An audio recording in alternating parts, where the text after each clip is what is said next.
24 दिसंबर को कांग्रेस पार्टी के कार्यकर्ता जिलाधिकारी को सौंपेंगे ज्ञापन। जिला कांग्रेस कमेटी मथुरा के अध्यक्ष चौधरी भगवान सिंह वर्मा एडवोकेट की अध्यक्षता में प्रदेश कांग्रेस कमेटी के प्रभारी अखिल भारतीय राष्ट्रीय कांग्रेस के महासचिव अविनाश पांडे व प्रदेश अध्यक्ष अजय राय के निर्देशानुसार जिला कांग्रेस कमेटी कार्यालय सेठवाड़ा मथुरा पर राज्यसभा सदन में गृह मंत्री अमित शाह द्वारा बाबा साहब अम्बेडकर का अपमान व संविधान के प्रति गलत मानसिकता के परिप्रेक्ष्य में एक प्रेस वार्ता का आयोजन किया गया। प्रेस को संबोधित करते हुए जिला कांग्रेस कमेटी मथुरा के अध्यक्ष चौधरी भगवान सिंह वर्मा ने कहा कि लोकसभा के शीतकालीन सत्र सत्तारूढ़ भारतीय जनता पार्टी द्वारा संविधान और संविधान निर्माता बाबा साहब भीमराव अम्बेडकर का अपमान देश के संसदीय इतिहास में दर्ज हो गया है। भाजपा हमेशा से लोकतंत्र और संवैधानिक मूल्यों के प्रति तिरस्कार दिखाने का कोई मौका नहीं छोड़ती। संविधान के 75 वर्ष पूरे होने पर कांग्रेस समेत इंडिया गठबंधन के दलों ने संसद में सरकार से संविधान पर चर्चा की मांग रखी। अडानी, मणिपुर, संबल जैसे मामलों पर सदन में बहस की मांग लगातार ठुकराए जाने के बाद प्रतिपक्ष के संविधान पर चर्चा की मांग को मान लिया गया। इस मौके पर कांग्रेस समेत सभी दलों ने सरकार को लोकतांत्रिक और संवैधानिक मूल्यों की प्रतिबद्धता याद दिलाई। आपको विदित होगा कि संसद के शीतकालीन सत्र में सत्तारूढ़ भारतीय जनता पार्टी की सरकार के द्वारा और उनके नुमाइंदों द्वारा संविधान निर्माता बाबा साहब अम्बेडकर और उनके संविधान की धज्जियां उड़ाई गई, उनका अपमान किया गया। लोकतंत्र के इस मंदिर में इस प्रकार का नंगा नाच और गुंडागर्दी ये कतई बर्दाश्त नहीं की जा सकती है। जिस संविधान के ऊपर हाथ रखकर इन लोगों ने कसम खाई थी इस देश को चलाने के लिए, उसी संविधान का अपमान उनके गृह मंत्री करते हैं। हमारी राष्ट्रीय नेता, हमारी पार्टी शुरू से मांग करती रही है जनता की मूलभूत समस्याओं को उठाने की। इस देश को एक ही व्यापारी के हाथ बेचा जा रहा है। हमारे नेता बार बार इस चीज़ को उठाने का प्रयास कर रहे हैं, लेकिन उन्हें अडानी के मुद्दे पर चर्चा करने को टाइम नहीं दिया जाता है। देश में महंगाई है, बेरोजगारी है, भ्रष्टाचारी है, कानून व्यवस्था ठप पड़ी हुई है, किसान परेशान हैं, छात्र परेशान हैं, सभी परेशान हैं और महिलाओं के खिलाफ अत्याचार की घटनाएं नित्य प्रति बढ़ रही हैं, लेकिन सदन में इन चीज़ों को उठाने के लिए परमिशन नहीं दी गई। अमित शाह इस बात को मानने के लिए राजी नहीं है, क्या वो इस्तीफा देंगे? मुझे तो लगता नहीं है। वही मैं आपको बता रहा हूँ कि जो मूलभूत समस्याएं उनको उठाने के लिए नहीं बताया गया। चूँकि हमारे संविधान को 75 वर्ष पूर्ण हुए और इस 75 वर्ष को मनाने के लिए हमारे नेता ने अध्यक्ष जी से कहा, राज्यसभा अध्यक्ष जी से भी कहा, तो केवल संविधान पर चर्चा करने के लिए वो राजी हुए। और जब संविधान पर चर्चा प्रारंभ हुई तो इन भाजपाई गुंडों ने किसी भी प्रकार से हमारे लोगों को या इंडिया गठबंधन के सांसदों को बोलने तक नहीं दिया गया। हद तो तब हो गई जब अमित शाह वहाँ पार्लियामेंट राज्यसभा में खड़े होकर के चिल्लाने लगे, अम्बेडकर अम्बेडकर अम्बेडकर अम्बेडकर। इससे ज़्यादा तो भगवान का नाम लेते तो शायद सीधे स्वर्ग पहुँच जाते।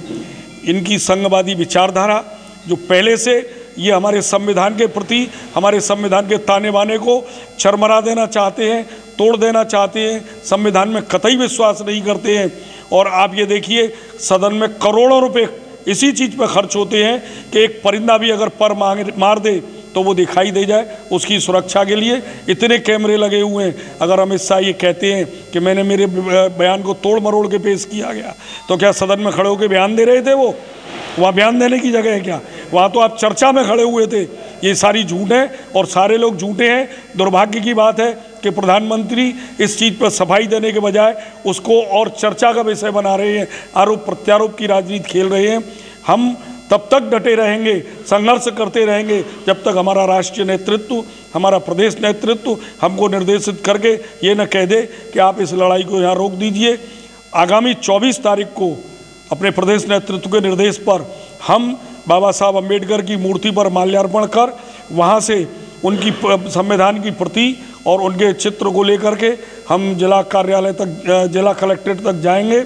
जिला मुख्यालय पर जाकर के महामहिम राष्ट्रपति के नाम ज्ञापन देंगे कि ये अमित शाह इस्तीफा दें या राष्ट्र से माफ़ी मांगें। और जब तक ये माफ़ी नहीं मांगते हैं हमारा ये संघर्ष अनवरत जारी रहेगा। आज की आपने प्रेस वार्ता दी, किस बात को लेकर? आपने देखा होगा संसद में संविधान बदलने के लिए संविधान की धज्जियां उड़ा रहे हैं और जो संविधान निर्माता हैं डॉक्टर भीमराव अम्बेडकर, उनका किस तरह अपमान कर रहे हैं अमित शाह।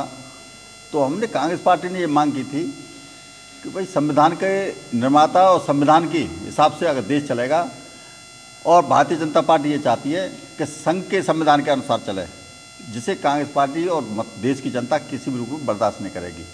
इसी को उपलक्ष्य में माननीय राहुल गांधी ने कहा था, चुनाव से पूर्व भी कहा था लोकसभा में, कि भारतीय जनता पार्टी संविधान बदलना चाहती है, लेकिन उनको बहुमत नहीं मिला, इसलिए वो संविधान नहीं बदल पाई। अब संसद में पुनः संविधान बदलने की प्रक्रिया उनकी जारी है भाजपा की, जिससे राहुल गांधी संसद में, लोकसभा और राज्यसभा में दोनों में विरोध कर रहे हैं। उस विरोध को दबाने के लिए ज़बरदस्ती कांग्रेसी सांसदों के साथ धक्का मुक्की करी, उनके साथ बदतमीजी करी और उनको संसद में घुसने दिया और माननीय खड़गे जी से चोट पहुंचाई। तो ये अगर लोकसभा में भी ये गुंडागिर्दी कर रहे हैं भारतीय जनता पार्टी के सांसद, तो निश्चित रूप से मान लो कि इस देश का क्या होगी। हम किसी भी रूप में डॉक्टर भीमराव अम्बेडकर जी को संविधान निर्माता हैं, उनके अपमान को बर्दाश्त नहीं करेंगे। अमित शाह को तुरंत गिरफ्तार किया जाए, उनके खिलाफ FIR की जाए, उनको तुरंत इस्तीफा देना चाहिए और इससे कम कांग्रेस पार्टी किसी रूप में स्वीकार नहीं करेगी। बाबू साहब संघर्ष को ये लेकर के कब तक आपका संघर्ष रहेगा?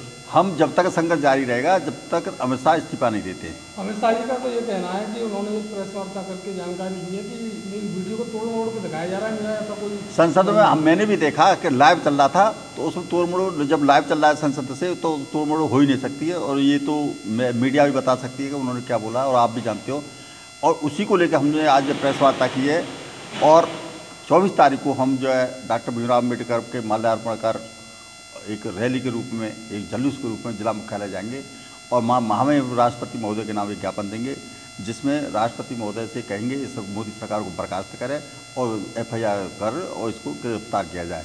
और कांग्रेस पार्टी सड़कों पर निपटेगी, जेल जाएगी, पुलिस की लाठी खाएगी, लेकिन भारतीय जनता पार्टी सरकार को उखाड़ फेंकने के दृढ़ संकल्प है। कारण क्या है, कांग्रेस ने जिस तरह हिसाब से अंग्रेज़ों को भी इस देश से भगाया था, वही समय आ गया है कि इनको राज्य से नहीं जाएंगे, इनको गद्दी से ज़बरदस्ती उतारा जाएगा।